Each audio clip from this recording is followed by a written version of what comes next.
With inflation destroying 8% of your money last year, the stock market collapsing, and a recession on the horizon, it's more important now than ever to learn how to protect our money. If you watched my previous video, then you'll know that the economy increasingly looks like it's headed for a slowdown. A slowing economy means that some people may lose jobs, incomes can fall, and it can be harder to find safe spaces to keep your money. But I don't want to sound all doom and gloom. First of all, we're not technically in a recession yet, which means there's still time to prepare for one. For your reference, the official definition of a recession by the National Bureau of Economic Research is significant decline in economic activity that is spread across the economy and that lasts more than a few months. This, of course, is determined retroactively, so it's not very helpful to wait until an official recession is declared. It's much better to prepare ourselves beforehand. And we do have the power to prepare. I want to make this very clear. The news might be quite pessimistic lately, but we can take matters into our own hands. We can secure our financial lives, and in doing so, help ourselves,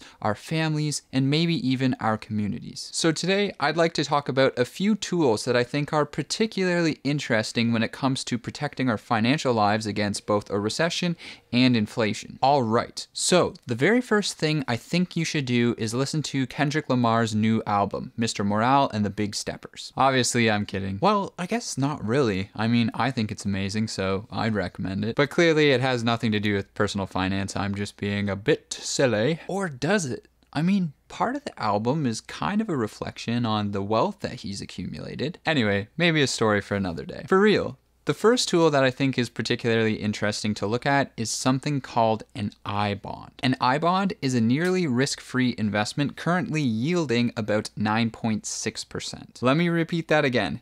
Nearly risk-free, 9.6% return. There's of course a few catches to this, but honestly, they're pretty small. So, an I-bond is a savings bond issued by the United States Treasury that is designed to pay you money in line with inflation. In this case, a bit more than inflation. Because inflation is so high right now, these I-bonds are paying out a lot more money than normal. And because they are issued by the government, well, there's nearly zero risk of you losing your investment. The only possible way that could happen is if the government collapses. And in that case, I think we have bigger problems than an I-bond being worth zero. So I'd probably equate it to being as safe or even safer than money just put into a savings account. But here's the catches. The first catch is that you can only deposit $10,000 into an I-bond per person. Otherwise, I think everybody would just be parking all their cash in there right now. The second catch is that you have to leave your money deposited for at least 1 year. So this is not a super short-term type of investment. However, after that year, you are free to redeem your money at any time. And once you do redeem your deposit, that's when you'll also receive all the interest that you've accumulated and you'll be paid it then. The third catch is that this 9.6% interest rate only applies for the first 6 months after you purchase the bond, as long as you buy it before this October. That's because every 6 months, a new interest rate is determined for the bond based on where inflation is at that time. So in October, that's when a new interest rate will be determined, and at that time, it could be higher or lower than 9.6%, depending on where inflation is. But you do get that 6 months worth of 9.6% no matter what, even if you were to buy the bond in July. And then after that 6-month period is over, you'd switch to whatever the new interest rate is as determined in October. So how the heck do you buy these things? Well, these can be purchased online on the Treasury Direct website. And oh my God, what the heck is this thing? I feel like I'm connecting to dial-up internet looking at this. Mom, get off the phone! I'm trying to play RuneScape! I'm PKing in the Wildy and I'm on my last shark! So yeah, you'll have to use this crazy dated website. But hey, I mean, 9.6%? Nearly risk-free? That's pretty hard to come by. Now, I want to be clear that this is not a specific recommendation for you to go out and buy one of these things. Please do your own research on this and make sure it fits into your own unique financial plan. I just wanted to raise awareness about these because to me, it's a no-brainer. I would 100% slap 10K in there real quick. But I can't because I'm not American. I'm a friendly neighbor to the north, eh? Yo, yeah, what are you saying tonight? Just gonna send it, eh? A 2-4 or what? Ah, beauty, beauty. From North Bay? Was he chirping? Buddy's such a duster, eh? Biggest bender I've ever seen. Can't get a Gino to save his life. Oh, sorry about that. Sometimes my hockey days take over. For my fellow Canucks watching, unfortunately we don't have anything quite as good as those I-bonds. In my opinion, our best alternative is something like a really good high interest savings account. And fortunately for us, we have the favorite one that I use sponsoring today's video.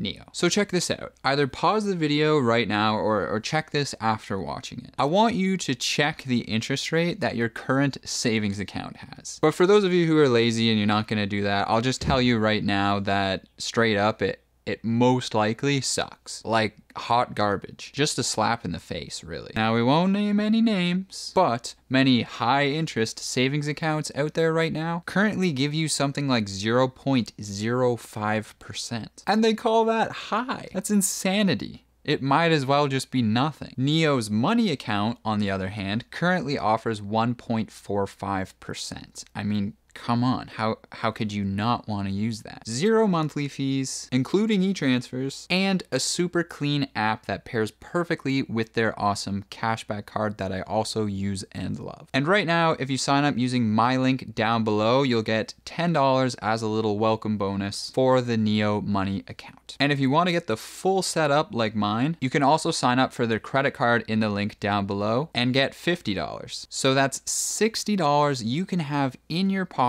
as well as a fresh new financial setup that actually allows your money to work for you instead of the other way around. Thank you to NEO for sponsoring this video. You guys are beauties. So the goal of using either of these two things, something like an I-bond or something like a really good high interest savings account, is we want to accomplish two things. We want to reduce risk to the lowest possible level while also maximizing our return. Now you might say, Steve, but with inflation so high, shouldn't I be investing my money in something like the stock market instead and trying to earn as much money as possible? Yes, I definitely think that's a very important part of a long-term financial plan, but only if we first have a foundation of financial stability from which to invest. That's because the stock market is way more risky than something like an I-bond or a high-interest savings account, as many people have discovered this year. I mean, I've read so many stories of people who put their down payment for a home in stocks like Facebook or Netflix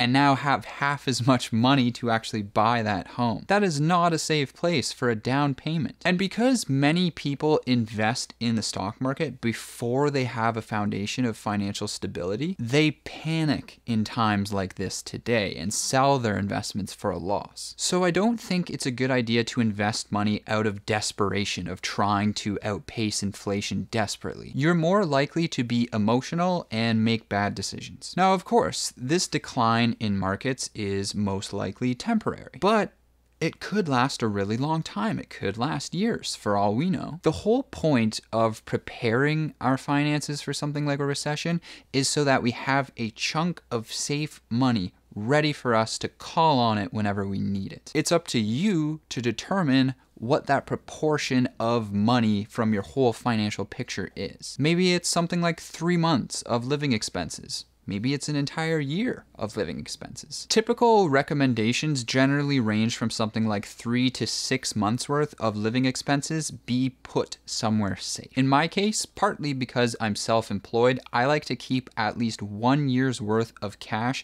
in a high interest savings account. This allows me to be super chill if the stock market collapses or if a recession hits. It's also what allowed me to be super chill when I quit my job almost 2 years ago. And yes, it is true that I do lose some of this purchasing power to inflation every single year, but in this case, I actually gained a bunch of purchasing power relative to the stock market even though inflation was high. And regardless of all that, I'm happy to lose a bit of purchasing power every year to inflation to have the security and optionality that cash provides. Personal finance is all about making the right decisions based on risk and reward and how that fits into your own financial goals. Am I saying I think it's a good idea to put all of your wealth in cash and just stick with that for the rest of your life? No. Absolutely not. The value of cash decays over time. This is inevitable. Real wealth is in real things. We ultimately want to be trading our cash for real things. But